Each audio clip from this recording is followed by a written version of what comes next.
some people believe in the value of pessimistic myths. These people tend to project. Their senses, their bodies, their seed bodies make senses and perceptions available to them. They use their senses and perceptions. They search their surroundings, gather truths about their set of living arrangements, and they project those truths into their imaginations. They use their imaginations and they make pessimistic myths. And these pessimistic myths suggest truths about their set of living arrangements. Now, they wish to be able to use their senses and perceptions to confirm their belief in the value of their ideas. Some ideas are truths. Truths are verifiable. We can use our senses and perceptions. We can verify truths are true.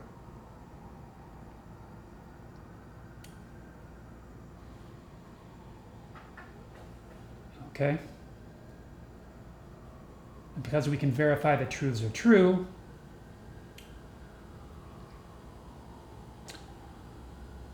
people can confirm their belief in the value of truths.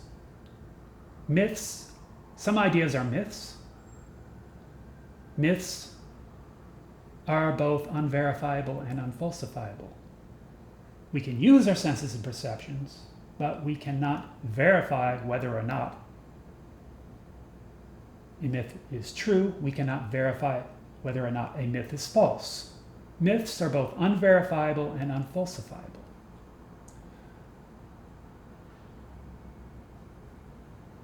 However, myths can suggest truths about our set of living arrangements. For example, let us consider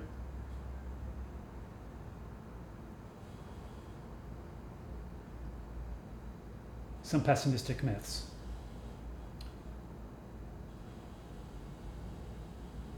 A good entity rules in heaven.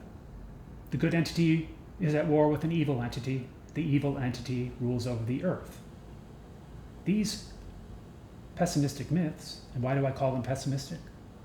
Because an evil entity rules over the earth. That's very pessimistic about the world. It just is. It's very pessimistic. In comparison to what? It's all relative, right? In comparison to atheism, I would say that these myths are more optimistic than atheism, because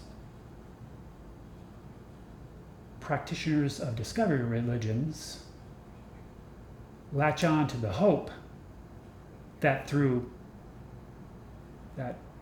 they can achieve salvation through indoctrination, right?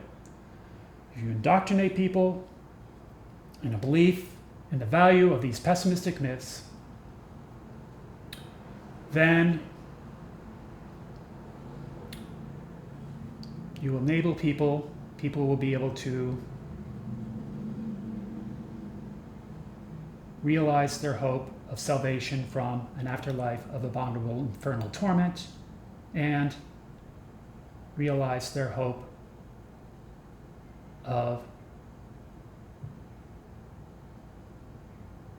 being elevated to a place of divine eternal bliss in their afterlives. So, practitioners of discovery religions offer people some hope, whereas atheism offers people that after you die, that's it. It's oblivion. And so people who maybe are born into abject poverty, maybe are oppressed, maybe they're going to spend their entire life in a situation that they can't escape from, I think they have a strong incentive to believe that if they observe and obey the will of the good entity, that the good entity will elevate them to a place of divine eternal bliss and save them from an afterlife of abominable infernal torment. They have a good reason to want to believe that, because how sad is it if you go through your entire life in abject poverty, totally disempowered, and then you believe, well, this is the one only life we have to live, and after it's over with, it's oblivion. We're done. Never going to be alive again. That's not a very happy thought for people who are, for example, born into abject poverty or living in a society that is oppressive, living with psychotic extremes of poverty and wealth, for example, living in an autocratic system, living in a religious elitist society. There's a certain appeal to it, but it is nevertheless, these pessimistic myths nevertheless are pessimistic relative to a belief in the value of the most optimistic myths. So let's talk about what are the most optimistic myths, just so we can compare. The most optimistic myths include self has an infinite number, diversity, and variety of lives to live. Self has an infinite number, diversity, and variety of bodies to give. Self is seed, body, soul, and spirit. Now let's compare that to the three most commonly valued pessimistic myths. The three most commonly valued pessimistic myths are: self has only one life to live, self has only one body to give, self is only a seed in a body. As you can see, if we compare these two, we see that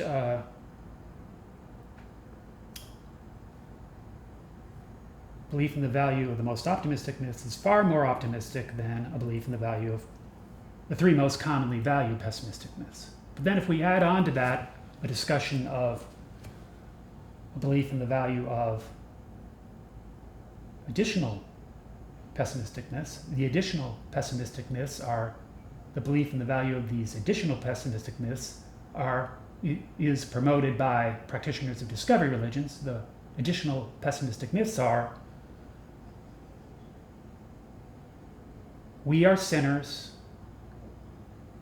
an evil entity rules over the earth, these are the end times. So pessimism about self, pessimism about the future, pessimism about the world.